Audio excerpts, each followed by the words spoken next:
Adventures with Dice. Welcome to Adventures with Dice. I'm Rob, and I'm your host for these videos. And in this video, I'm starting a new series that I call Back to Basics. It's D&D 83, or 83 through 91, basically. And talking about what led me to doing this series.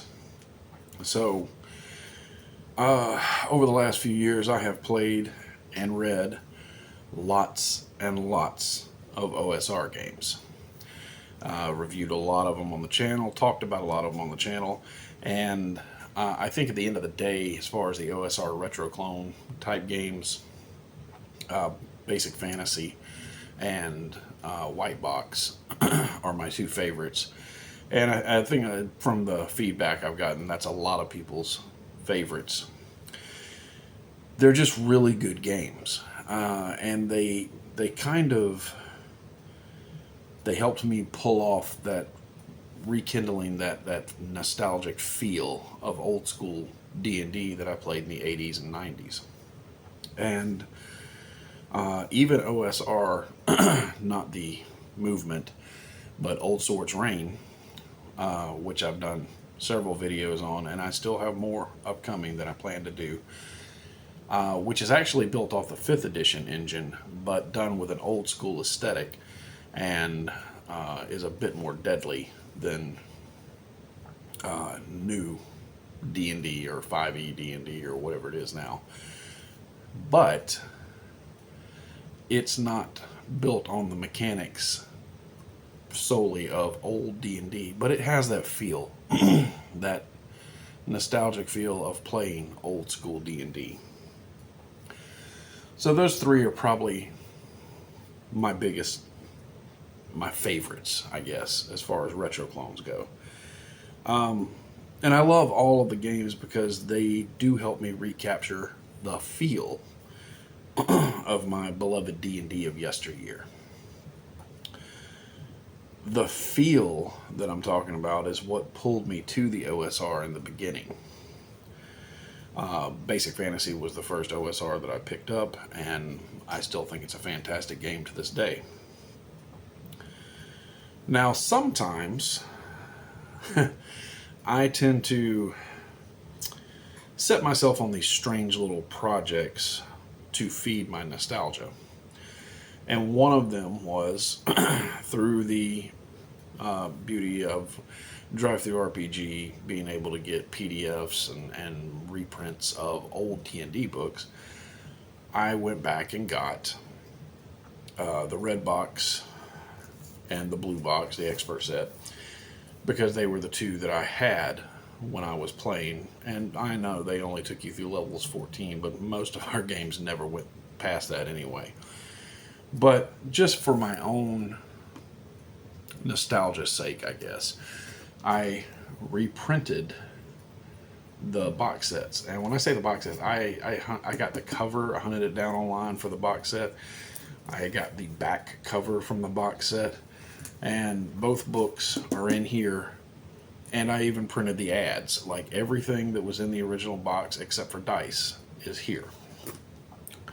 And it was just so I could have it again and sit and flip through it. And then I did the same thing with the expert set. And it has the book that came in it and the Isle of Dread book, again, with the front and back of the box set printed. And the ads and stuff that were in it, I printed those too. And it did really give me that nostalgic feel of old school D&D. And I just sat down and started reading it with a cup of coffee one night, and it took me back. Took me back to the first days that I played, dealing with Bargle and the death of Alina, and figuring out these rules to this strange game that was very new to me. Fantasy wasn't new, but this particular game was new. And I think that might be one reason that a lot of us talk about how when we played D&D in the 80s, we got a lot of the rules wrong and made up a lot of our own rules, was because a lot of us at that age didn't have anything comparable This was the first game of its kind, and we were trying to figure it out.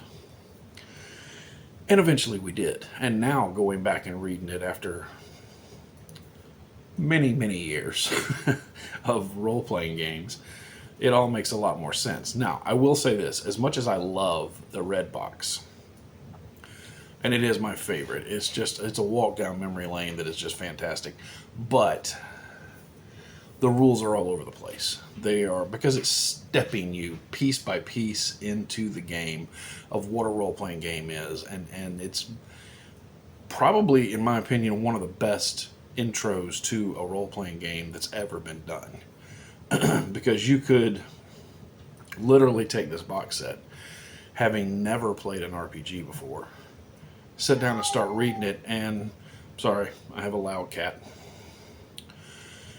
And you could start reading it and going through it and learning how to play an RPG, because it really does hold your hand and baby step you through. Now, where it becomes a bit of a slog or a nightmare is going back and actually playing with a group. It can be a little difficult to always find the tables that you're looking for, things like that, because they're just spaced all through the book. The organization gets a little better in the expert set, but it's still clarifying and teaching you as you go. Now, what they did was, in '91, they produced probably the most complete version of D&D that's ever been produced in one book. And I'm going to do some videos on the Rules Cyclopedia. And I have the PDF. I have a physical copy on its way. And that's a whole other fiasco that's going to be a video on itself. But it has everything, all your character creation, your rules for play. It has the DM section, a monster section, world building, massive army battles, taking you through 36 levels basically. And it covers these original box sets. It even has the campaign setting, the basics for the Mystera campaign setting in this one book. And to my knowledge, D&D has never done a book like this again. Like, this was the only one like this that had everything all in one package. Now, the one thing it didn't have in that package was it did not have all of the hold your hand, baby stepping you through, teaching you how to play the game. It assumed that you knew or were familiar with how to play D&D going into it. And if you are, it's very easy to pick the book up and use it. But I'm going to do separate videos on it. Still part of this series. But right now I'm just talking about getting into the basics. So I printed these two box sets, started reading through them, and I'm like, man, this makes so much more sense this time around. And then I was on one of the forums and I found where somebody had done a DM screen. I took cover art from different PDFs that I got on drive-through and got one of the customizable GM screens, and then I put the charts that they made, and I'm sorry, I don't remember who did it or where I got it. I just downloaded the file from somewhere. But this is actually a 4-panel screen that I took and cut in half, because when I set them on the table, I have one here and one here, and I can see the battle mat, because we use a battle mat in my games. We can see the battle mat minis or the area map that's on the table. All that can be seen from there, so I really like that. And even when I printed those and put those together, it was more of a, this would be neat to have. I didn't really have a plan. It was just more of a, this would be kind of cool. So I did it. But then the more I kept reading it, and I have a bunch of the Gazetteer books, reprints from drive-through, obviously, because I can't spend the kind of money eBay wants for the originals. But those Gazetteer books are fantastic, and they give you the entirety of the known world, and even go in the end of them, I think 13 and 14, go beyond the known world map a bit. I know 13 does because it's the Shadow Elves, and it starts delving into the Hollow World setting a little bit, which is inside Mysteria.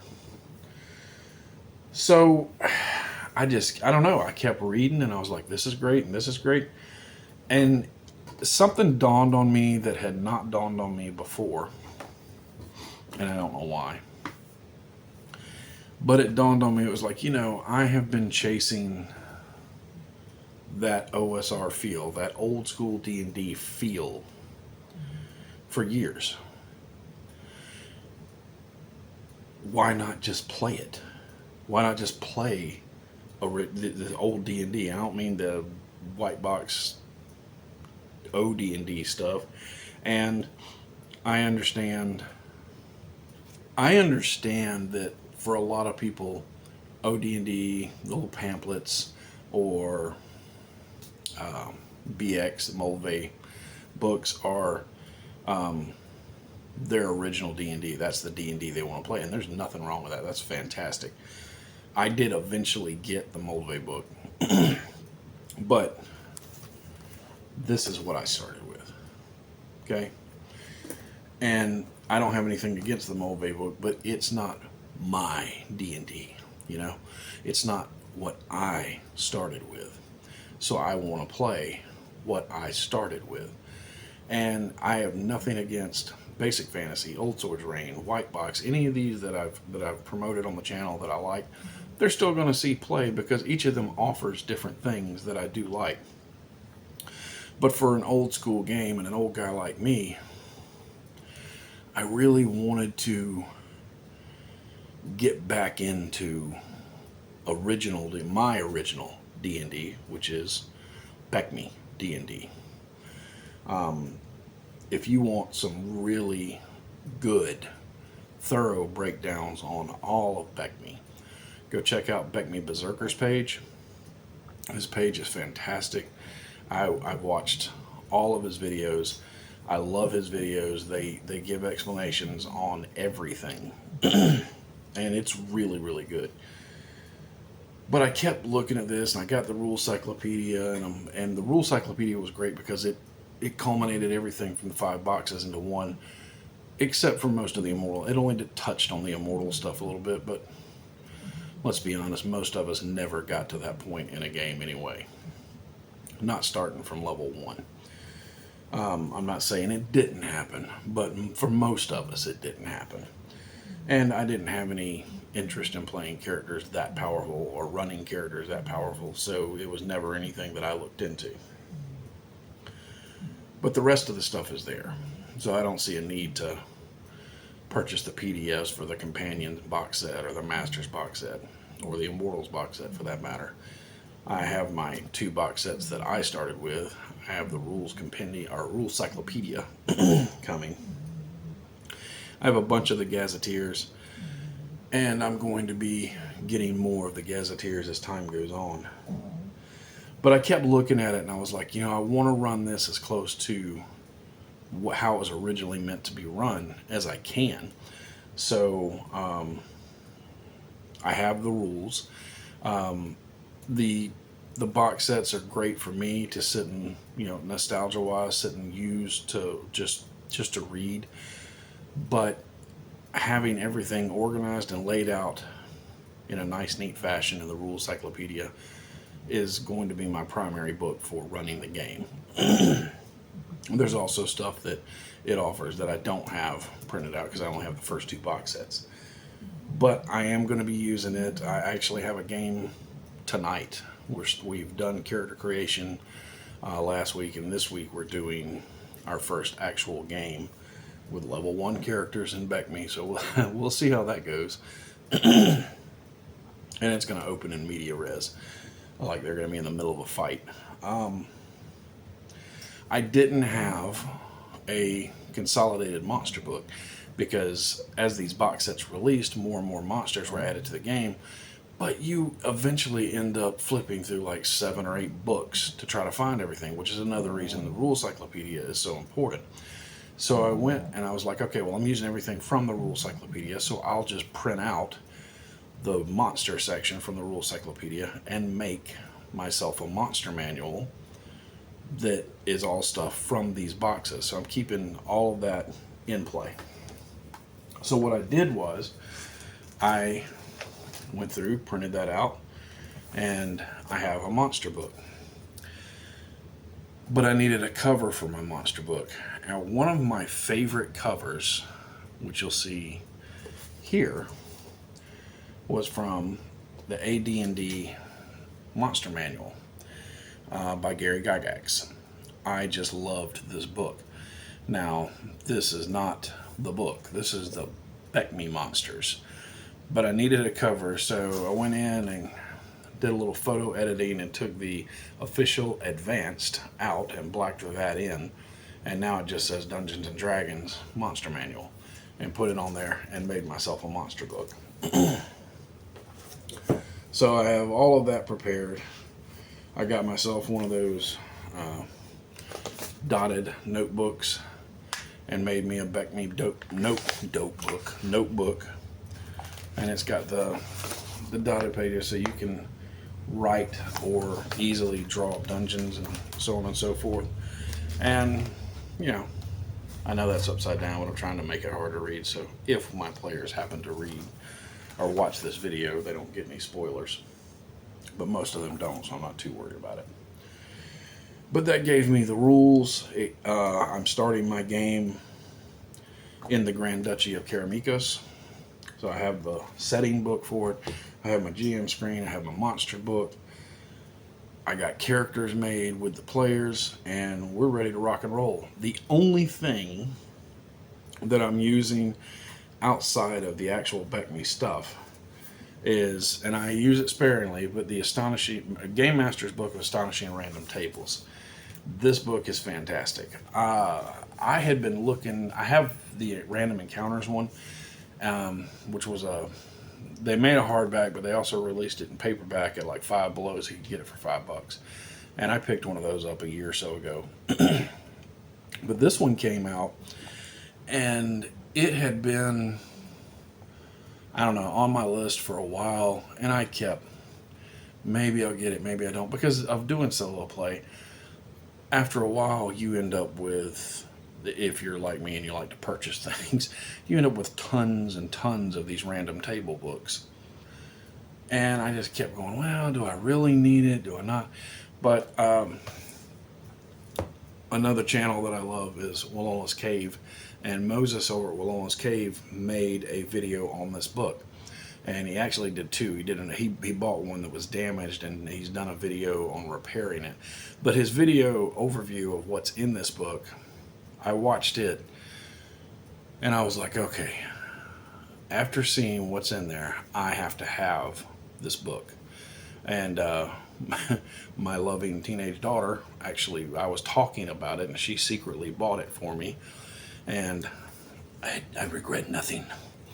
It's got everything, and it literally is random tables, taverns, guilds, points of interest, organizations, random encounters, side quests, pickpocketing, diseases, skill tests, just dreams, just all kinds of fantastic stuff that I can just sprinkle into the game as we're playing. And I've already used it in some of what I've written for the first couple of adventure sessions. So, and I think that's like $17 on Amazon. It's not expensive. It's written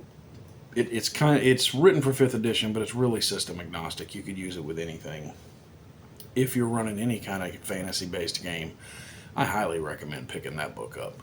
That book is phenomenal. Like, it has become my go-to for random tables. Even with all of the random table books that I have, that's the one that I go to constantly, and I'm like, man, this stuff is just too good. I have to use this, So I am very excited to be going back to my roots and running a campaign of BECMID&D.